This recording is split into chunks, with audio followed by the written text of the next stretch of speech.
بسم الله الرحمن الرحيم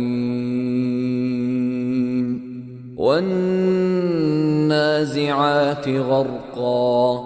والناشطات نشطا والسابحات سبحا فالسابقات سبقا فالمدبرات أمرا يوم ترجف الراجفة تتبعها الرادفة قلوب يومئذ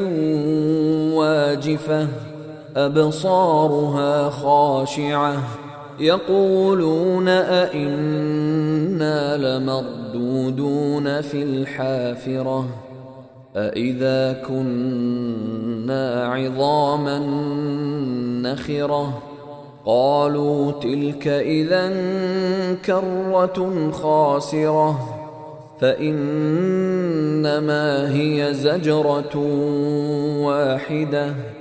فإذا هم بالساهرة هل أتاك حديث موسى إذ ناداه ربه بالواد المقدس طوى اذهب إلى فرعون إنه طغى فقل هل لك إلى أن تزكى وأهديك إلى ربك فتخشى فأراه الآية الكبرى فكذب وعصى ثم أدبر يسعى فحشر فنادى فقال أنا ربكم الأعلى فأخذه الله نكال الآخرة والأولى إن في ذلك لعبرة لمن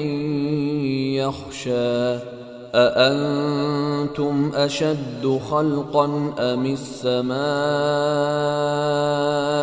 بناها رفع سمكها فسواها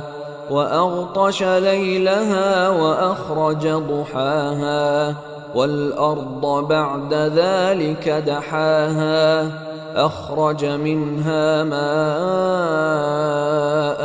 ومرعاها والجبال أرساها متاعا لكم ولأنعامكم فإذا جاءت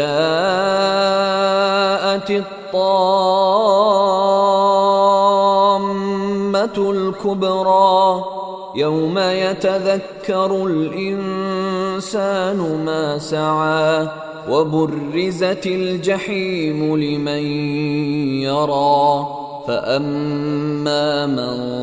طغى وآثر الحياة الدنيا فإن الجحيم هي المأوى وأما من خاف مقام ربه ونهى النفس عن الهوى فإن الجنة هي المأوى يسألونك عن الساعة أيان مرساها فيم أنت من ذكراها إلى ربك منتهاها إنما أنت منذر من يخشاها كأنهم يوم يرونها لم يلبثوا إلا عشية أو ضحاها